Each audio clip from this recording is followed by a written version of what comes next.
할렐루야. 할렐루야. 지금 우리가 사순절을 지금 보내고 있습니다. 이 사순절은 영적인 훈련 기간입니다.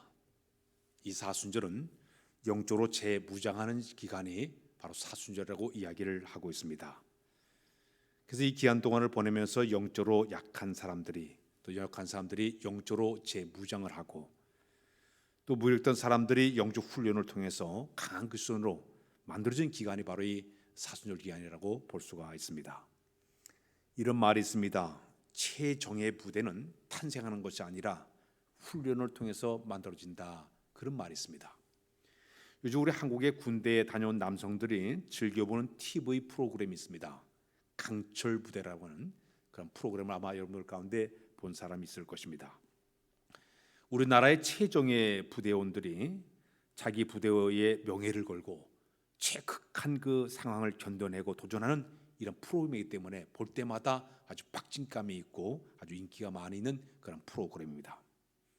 우리나라의 최정예 부대를 얘기하면 707 부대라든지 특전사라든지 UDT 또 해병대, 경찰 특임 부대 이런 부대들이 서로 간의 그 대결을 벌이는 그런 그 프로그램이에요.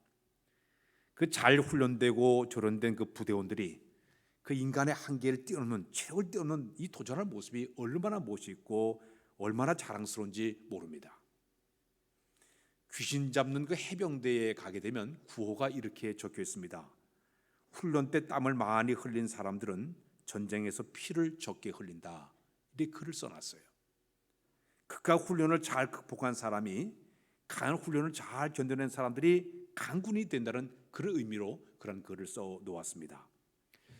미국의 어떤 교회에서 어떤 목사님께서 교회에 가끔 나오는 청년을 이제 봤습니다. 그 청년이 예배를 마친 다음에 그 청년과 악수를 하면서 이렇게 얘기를 했습니다. 형제님, 예수 그리스도의 좋은 군사가 되십시오 하고 이제 이야기를 했습니다. 근데 그는 저는 이미 예수 그리스도의 좋은 군사입니다. 그래요? 근데 왜 이래 부활절과 성탄절 때만 교회를 나옵니까? 하고 물어봤어요. 그러니까 저는 특수부대 비밀 요원이라 내가 노출되지 않으려고 이렇게 가끔 교회에 나옵니다. 이런 이야기를 했다는 아주 웃음을 주는 변명의 이야기를 들어본 기억이 있습니다. 성경을 보게 되면 우리 그리스도의 신분을 이렇게 표현하고 있습니다. 하나님의 자녀, 예수 그리스도의 제자, 예수님의 증인, 예수님의 신부, 우리가 성령의 정, 성령의 전 이렇게 여러 가지 표현으로 우리 그리스도를 이야기하고 있습니다. 근데 디모데후서에 2장 3절 4절에 이런 말씀이 있습니다. 시작. 너는 그리스도 예수의 좋은 병사로 나와 함께 고난을 받으라. 병사로 모집하는 자는 생활에 얽매인 자가 하나도 없나니 이는 병사로 모집한 자를 기쁘시게 하려 함이라. 우리 신분을 예수 그리스도의 좋은 병사라고 그렇게 이야기를 하고 있습니다. 구약에 보게 되면 출애굽기 12장 41절에 그런 말씀이 있습니다. 출애굽기 12장 41절 시작. 30년이 끝나는 그날에 여호와의 군대가 다 애굽 땅에서 나왔은즉, 우리 예수 그리스도를 믿는 사람을 여호와의 군대란 그런 표현을 쓰고 있습니다. 그래서 우리는 원군 각지에서 예수 그리스도의 좋은 군사로 다 이래 부름 받아 가지고 착출받아서 이렇게 하나의 무리를 만들어서 여호와의 군대를 이렇게 형성을 하고 있습니다. 예수의 좋은 군사 병사가 되기 위해서 가장 중요한 것은 강한 병사, 잘 훈련되고 조련된 최정예 부대원들이 돼야 된다는 이야기죠. 오늘 이 본문에 보게 되면 사도 바울이 에베소 교회 교인들에게 너희 악한 세대를 살아가면서 꼭 필요한 것이 하나 있다. 그것은 하나님의 전신갑주로 무장을 잘 해야 된다. 이 당시에 그 사도 바울이 로마 군들이 전 세계를 제패할 때 그 로마 군들이 전쟁터에 나갈 때 무장된 모습을 가만히 보니까 완전 무장하고 나가는 그 모습을 바라보면서 우리 그리스도들이 악한 세대를 살아가면서 가장 필요한 것은 우리가 중요한 것은 잘 무장된 군인이 되어야 된다는 얘기입니다. 따라서 우리는 잘 무장된 강한 병사가 되어야 된다. 그럼 첫 번째 우리가 싸워야 될 우리의 적이 도대체 누굴까요? 누구와 더불어 우리가 싸워야 될까요? 오늘 성경 말씀에 혈과 육을 상대하는 것이 아니라 통치자, 권세자, 세상의 어둠 주관자, 특히 하늘에 있는 악한 영들을 상대함이라. 우리 그리스도들이 이 세상을 살아가면서 싸워야 될 적을 크게 나누면 세 가지의 적이 있습니다. 첫 번째는 우리 자신과의 싸움에서 이겨야 됩니다. 우리 마음속에 끊임없이 차오른 죄의 본성과 성품을 가지고 우리가 살아가고 있어요. 또 우리는 살아가면서 나쁜 습관들이 우리 몸에 배어 있습니다. 우리의 마음속에 쓸데없는 고집이 우리 마음속에 들어가 있습니다. 또 우리 마음속에 헛된 욕심과 이 나태함이, 게으름이 우리 마음속에 있습니다. 이것이 우리 신앙생활에 엄청난 장애물과 걸림돌이 되기도 합니다. 이것 때문에 끊임없이 우리 자신과의 싸움에 지기만 하면 내가 신앙생활을 게으르할 수밖에 없고 하나님과 점점 관계를 멀리할 수밖에 없고 죄의 늪에 빠지게 되는 것이죠. 사도 바울이 자기 자신을 이렇게 표현했습니다. 자기는 고린도전서 9장 27절에 보니까 우리 한번 읽어주세요. 고린도전서 9장 27절 시작. 형제들아, 잘못 나온대요. 네, 먼저 시작. 형제들아, 내가 그리스도 예수 우리 주 안에서 가진 바 너에 대한 내 자랑을 두고 다노니 나는 날마다 죽노라. 자기 자신을 쳐서 복종해서 죽이는 삶을 그 마음속에 끌어오르는 이 모든 자기의 잘못된 모든 습관, 고집, 본성, 성품, 이것을 끊임없이 죽이는, 나 자신을 죽이는 삶을 살았다고 표현하고 있습니다. 또 하나는 고린도서 9장 27절 말씀 시작. 내가 내 몸을 쳐 복종하게 함은 내가 남에게 전파한 후에 자신이 도리어 버림이 당할까 두려함이로다. 자기 몸을 쳐서 복종한다는 얘기는 자기 마음속에 끌어오는 이 수많은 모든 습관들, 잘못된 이 죄의 본성의 이 모든 것을 계속 쳐서 복종해서 날마다 죽이는 삶을 살았다고 사도 바울은 표현하고 있습니다. 그래서 우리가 살아가면서 우리 자신과의 싸움이 첫 번째 우리의 적이에요. 두 번째 적은 뭐냐? 세상입니다. 온 세상이에요. 지금 세상에는 끊임없이 우리를 미혹하고 현혹과 유혹하는 요소들이 너무나 많아요. 예를 들면 우리가 요한일서 2장 16절에 보게 되면 이런 말씀이 있습니다. 시작. 이는 세상에 있는 모든 것이 육신의 정욕과 안목의 정욕과 이생의 자랑이니 다 아버지께로 온 것이 아니요 세상으로부터 온 것이니라. 세상에서 온 모든 것을 가만히 보면 우리 육신의 정욕과 눈으로 보이는 안목의 정욕과 더 나아가서는 이생의 자랑이 끊임없이 우리를 미혹하고 유혹하는 것이 바로 세상이 우리를 넘어뜨리려고 하는 하나의 장애물이라고 이야기하고 있습니다. 저 우리나라 휴전선 가까이 가게 되면 비무장지대가 있습니다. 그 비무장지대 안에는 각종 지뢰를 쫙 매설해 놨어요. 거기 자칫 잘못하게 되면 발을 잘못 딱 들은 순간 발목만 딱 자르는 발목지뢰를 거기다가 이렇게 매설해 놓았습니다. 이 세상이 마찬가지예요. 온갖 지뢰들을 사방에 이렇게 마귀가 묻어놓고 우리가 자칫 잘못하게 순간적으로 잘못 밟는 순간 신앙의 손해를 보게 되고 넘어지게 되고 자빠지게 되는 것이 세상이 우리를 유혹하는 하나의 모습들이에요. 지금 세상의 더러운 유행과 오락과 향락들이, 냄새나는 이런 것들이 끊임없이 우리를 미혹하고 있습니다. 유혹하고 있어요. 자칫하면 순간 우리는 이 똥물에 튀어서 냄새나는 것처럼 우리의 신앙생활에 엄청난 손해가 오게 된다는 이야기죠. 정치인의 계절이 온 것 같아요. 좀 이제 앞으로 2달 있으면 총선이 다가오게 되는데 벌써부터 이제 총선하기 위해서 작전을 펴기 시작해요. 정치인들이 저한테 이렇게 메시지가 왔어요. 어떤 분이 우리 교회 와서 등록했다가 안 나왔던 사람이 보내왔어요. 자기 이번에 시장 나온다나 뭐 나온다나. 전에 뽑아달라고 나왔다가 떨어졌어요.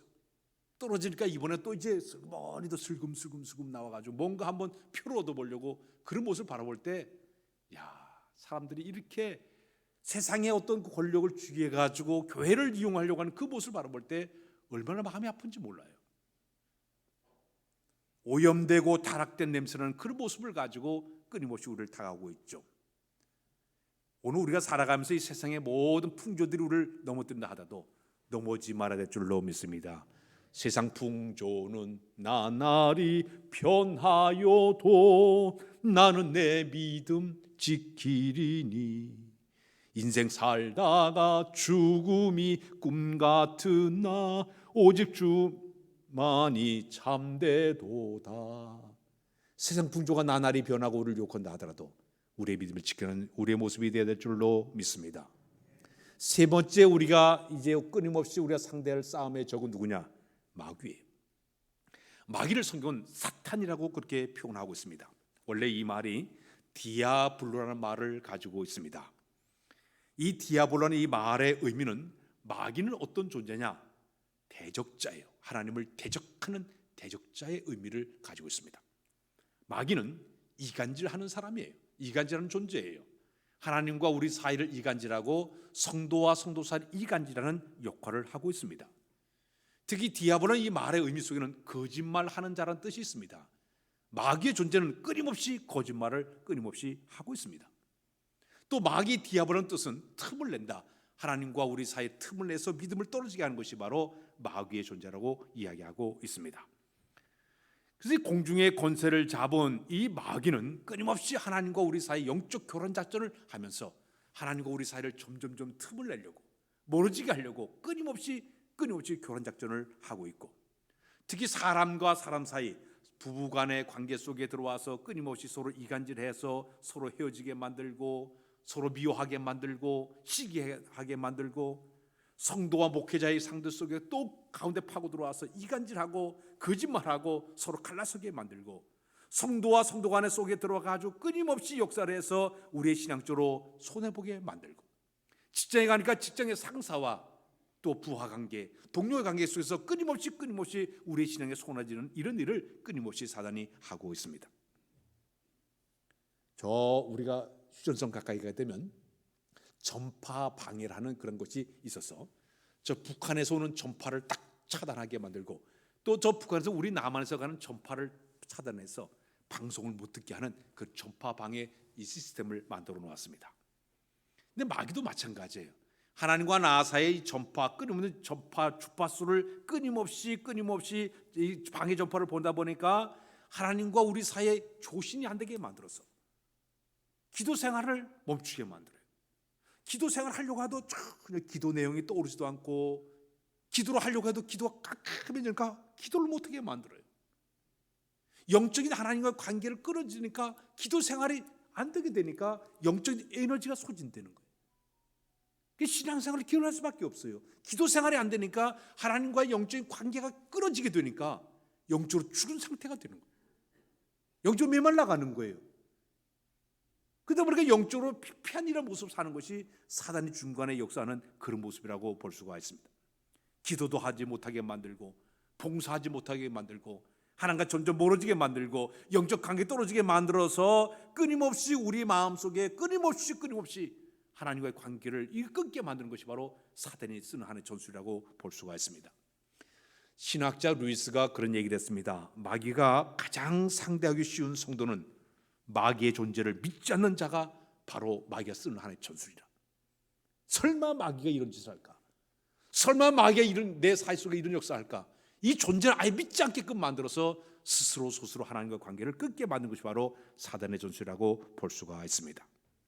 지금 이 순간에도 마귀는 수많은 성도들에게 접근해서 미혹을 하고 죄에 빠지게 만들고 신앙적 병들게 만들고 약하게 만드는 끊임없는 그런 역할을 하고 있습니다.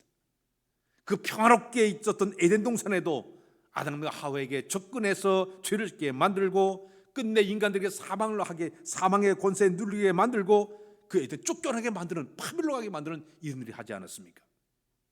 아간이라는 사람 마음속에 사단이 들어와서 욕심을 내게 만들고 하나님 말씀을 갖다가 불순하게 만들고 그가 금덩을 갖다 숨기게 만들고 죄를 짓게 만들고 이스라엘 백성이 그 다음 전쟁에 패하게 만드는 끔찍한 일을 벌이지 않았습니까? 사울 왕 속에 사단이 접근하게 되니까 그의 마음에 교만한 마음을 쑥 집어넣었어요. 하나님 말씀을 가볍게 여기는 불순한 마음을 집어넣게 되니까 결국 그는 왕에서 버림을 당하게 되고 스스로 자기가 죽음을 당하는 끔찍한 일이 벌어지지 않았습니까? 심지어 이 마귀는 금식기도 하는 예수님에게 다가와서 세상의 물질을 가지고 유혹하지 않았습니까? 세상의 부귀영화를 가지고 유혹하지 않았습니까? 심지어는 명예를 가지고 우리 예수님을 갖다 온물을 씌워서 범죄에 빠지게 만들었어요. 그러나 우리 주님은 말씀을 가지고 다 이겨내지 않았습니까? 가룟 유다의 마음속에 자기 스승을 팔려는 그런 마음을 집어넣게 되니까 결국 자기 스승 예수님을 은삼장에 팔아먹고 십자가 죽게 만들어버리고 자기는 스스로 목매어 자살하는 끔찍한 일이 벌어지고 말았습니다. 이렇게 마귀는 끊임없이 우리 생활 속에 깊숙이 들어와서 크고 작게 심지어는 강하게 약하게 우리 자신도 모르는 상태 속에서 이간질해서 넘어지게 만들고 하나님을 배신하게 만들고 신앙을 무너뜨리는 일을 끊임없이 지금도 이 순간에 하고 있습니다.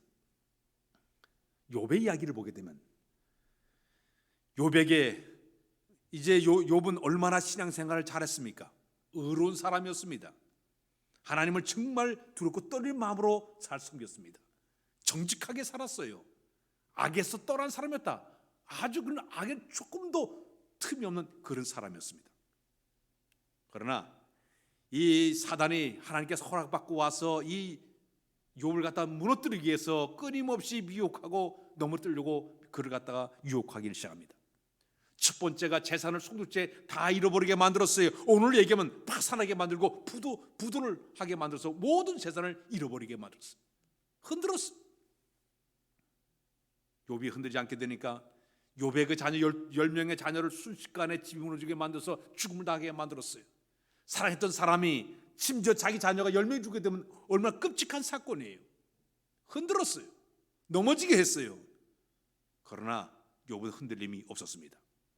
심지어는 요즘 같은 경우 사고가 나가지고 살아났던 사람이 먼저 세상을 떠나게 한다든지, 코로나에 걸려가지고 먼저 세상을 떠나게 만들었다든지, 아니면 전쟁, 지금 저 우크라이나에 민간들이 세상을 떠나고 아이들이 세상을 떠나고 얼마나 끔찍한 사건이에요. 이런 상황을 통해서 욥을 흔들어댔지만 욥은 흔들리지 없었어요.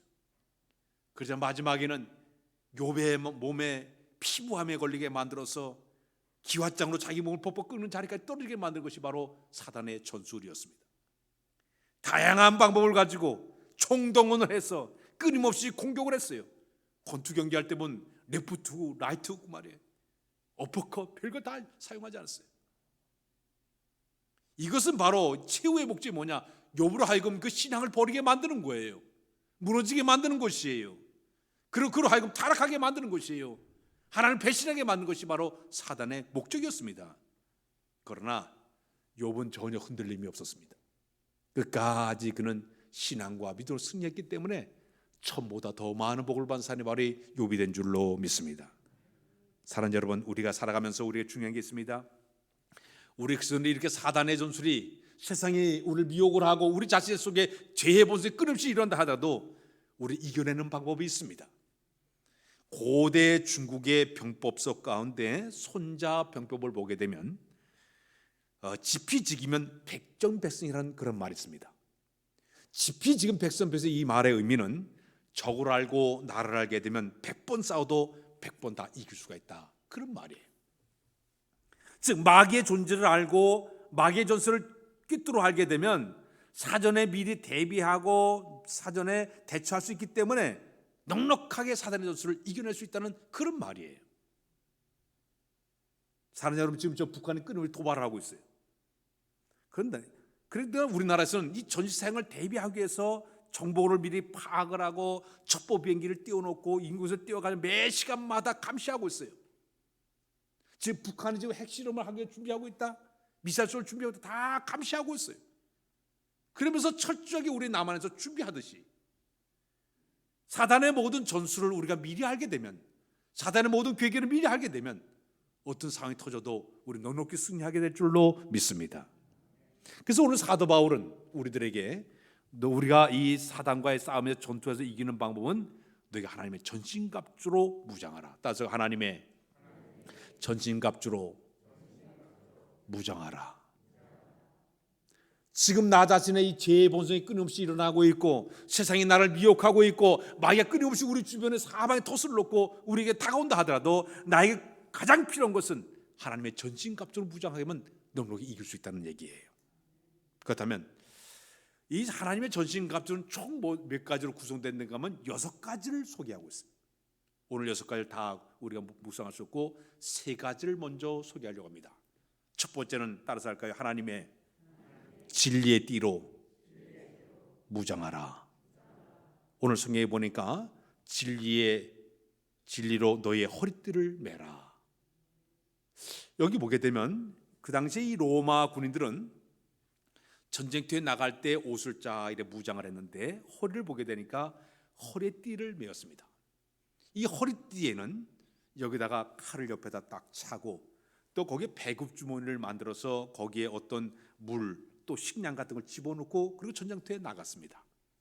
요즘 우리 군인들을 보게 되면 여기 요대를 이렇게 차게 되면 거기다가 수통주에다 달고 또 탄창을 여기다 집어넣고 또 단칼을 이렇게 찬 것이 우리 전투하는 사람들의 하나의 그 모습이죠. 자, 그런데 이 허리 부분에다가 진리의 띠를 띠라 이 말의 의미는 어떤 의미냐 하면은 우리 사람의 모든 지체 가운데 허리가 대단히 중요한 역할을 하고 있습니다. 이 허리는 우리 모든 몸의 균형을 잡는 그런 일을 하는 것이 바로 우리 허리의 역할이에요. 디스크 환자들을 보게 되면 허리를 못 쓰다 보니까 하체를 제대로 쓸 수가 없습니다. 씨름 선수들은 씨름을 하게 되면 전에 제가 이 씨름을 하게 되니까 씨름에서 중요한 것은 이 씨름은 허리 중심 이동 경기입니다. 중심을 빼앗게 되면 무너져 버려요. 허리 중심이 잘못되게 되면 순식간에 넘어갈 수밖에 없습니다. 경찰들이 범인들을 체포할 때 이렇게 보면 허리춤을 딱 잡아요. 꼼짝하지 못해. 범인들이 끌려와요. 옛날에 제가 어릴 때 이래보니까 술 먹고 피대배 집에 안 들어오면 집안 식구들이 다 나가요. 그 자기 아버지를 모셔오는 모습을 제가 어릴 때 유심히 보니까 허리춤을 잡아가지고 그래가지고 질질 끌면 채가지고 질질 끌려가지고 집으로 가는 그런 모습을 본 기억이 있습니다. 자, 허리가 우리 모든 지체 가운데 중요한 역할, 중심적인 역할을 하는 부분이 바로 이 허리예요. 그런데 허리에 진리의 띠를 띠라 그 얘기의 의미는 내 모든 삶의 중심 가운데 가장 중요한 것은 예수 그리스도가 중심이 되는 얘기입니다. 성경 말씀에 요한복음 14장 6절에 그런 말씀 시작. 예수께서 이르시되 내가 곧 길이요 진리요 생명이니 나를 안고는 아버지께로 올 자가 없느니라. 예수님 자신이 내가 곧 길이요 진리라고 얘기했어요. 주님이 진리라고 말씀을 했습니다. 진리는 주님의 삶이 내 삶의 모든 중심이 되어질 때에 이것이 바로 내 신앙의 중심을 잡는 하나의 모습이 되게 된다는 얘기입니다.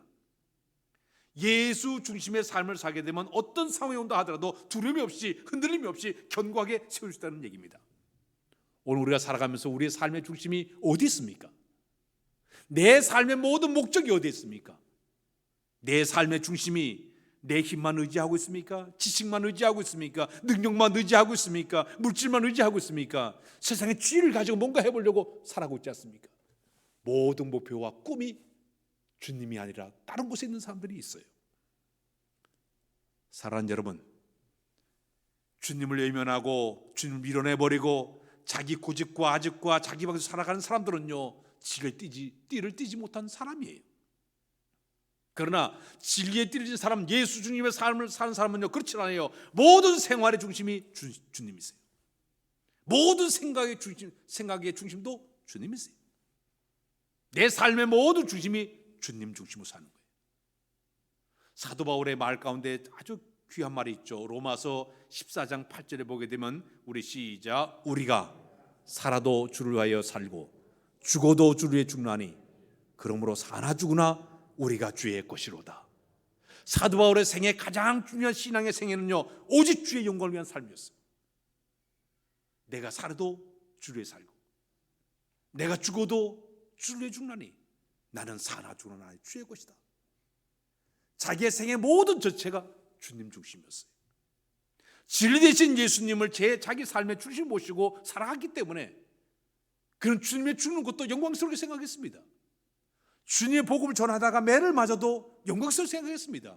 옥에 갇혀도 영광스럽게 생각했습니다. 왜? 진리로 띠를 떼어 있는 사람이기 때문에 그런 모습이 되었어요.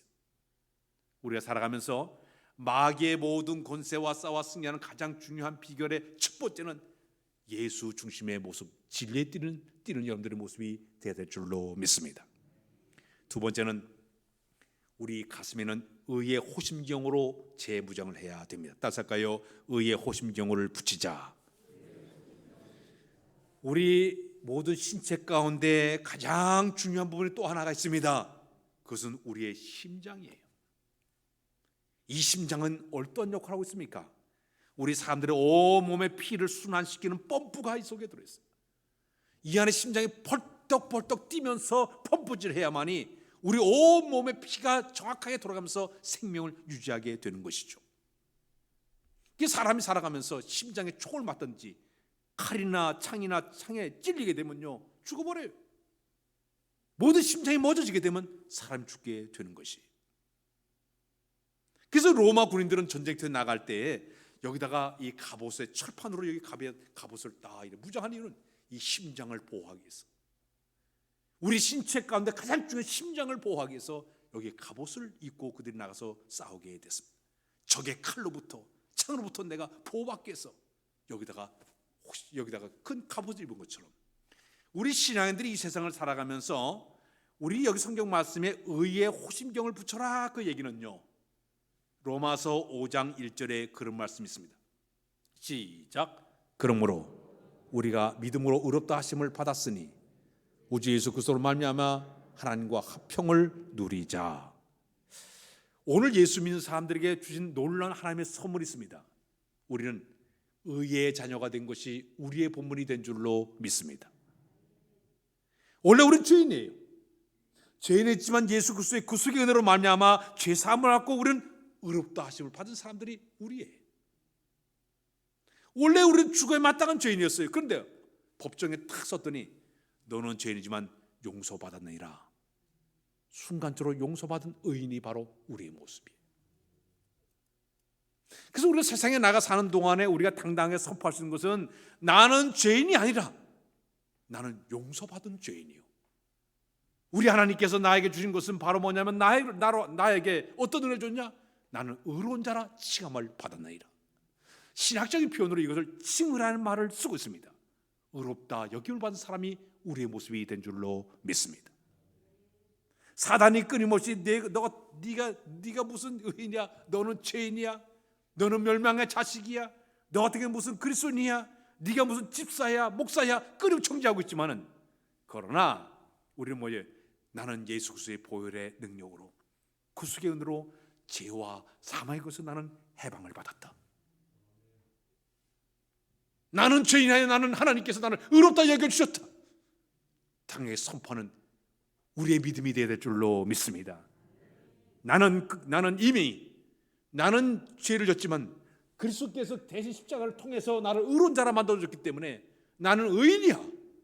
마귀가 와서 끊임없이 나를 미혹하고 공격해도 이미 십자가를 통해 너는 이미 멸망을 당한 녀석이야. 그리스도의 보혈로 난 의롭다함을 받았어. 선포자가 되어야 될 줄로 믿습니다. 주의 보혈의 피는 우리의 모든 죄를 씻겨주시고 우리에게 의롭다 하신 역사를 보여준 줄로 믿습니다. 옛날에 어린아이들 찬양 가운데 오 우리 영혼이 벗어났도다 삼양꾼의 올무에서 새같이 죄에서 벗어나서 우리는 의로운 자라, 이것을 가슴에 딱 일표를 붙이고, 마치 로마 군인들이 여기 여기 딱 이 철갑으로 흉표를 붙인 것처럼 나는 그리스도의 보혈의 능력으로 제짓을 받은 의인이야. 이 호신경을 딱 붙이고 당당히 나갈 때마다 마귀가 우리의 그 의의 자녀의 이 모습을 바라보고 물러가게 될 줄로 믿습니다. 로마서 요한일서 5장 4절에 그런 말씀이 있습니다. 우리 다 같이 읽겠습니다. 시작. 무릇 하나님께로는 한 자마다 세상을 이기느니라. 세상을 이기는 승리는 이것이니 우리의 믿음이니라. 의의 자녀라는 이 믿음이 우리 가운데 끊임없이 있어야 될 줄로 믿습니다. 그래야만이 마귀와의 싸움에서 승리하게 될 줄로 믿습니다. 마지막에는 세 번째는 우리가 또 무장할 게 하나가 있습니다. 평안의 복음의 신을 신어야 됩니다. 시작. 평안의 복음의 신발을 신으라. 과거의 로마 군인들이 세계를 제포할 때 획기적으로 공헌하는 것이 있었습니다. 이게 바로 군화, 전투화, 그들의 신발이었어요. 그 신은 특수하게 만들어서 아무리 신어도 행군해도 발이 상하지 않게끔 만들고 평안하게 전쟁을 치르셨다고 얘기하고 있습니다.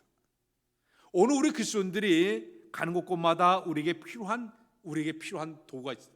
복음의 신발을 신고 다니는 것, 평안의 복음을 세상 속에 들어가서 전파하는 것, 이것이 우리가 무장할 하나의 모습이에요. 복음을 가지고 저 세상 속에 들어가서 그 복음을 전달해서 선포하는 것, 이것이 바로 그리스도인이 무장할 하나의 모습이죠. 우리들이 가는 곳곳마다 발길 모은 곳마다 복음이 전파되지고 우리의 복음을 통해서 어둠의 세력이 물러가 버리고 마귀의 권세들이 굴복을 당하고 예수의 생명을 전하는 곳곳마다 예수의 생명이 피어나게 만드는 이 역사가 우리 성도에 주신 하나님의 축복인 줄로 믿습니다. 그 우리는 발길이 모는 곳곳마다 복음이 전파되는 거예요. 우리 발길 모는 곳마다 복음의 능력이 나타나게 되는 거예요. 우리의 발길을 가는 곳마다 어둠의 세력이 몰려가 버리고 복음을 통해서 새로운 희망의 역사를 만드는 것, 생명의 역사를 만드는 것, 우리가 보통 존재가 아니에요. 우리 안은 복음의 능력이 우리 가운데 있는 줄로 믿습니다. 로마서 1장 10절에 그런 말씀이 있습니다.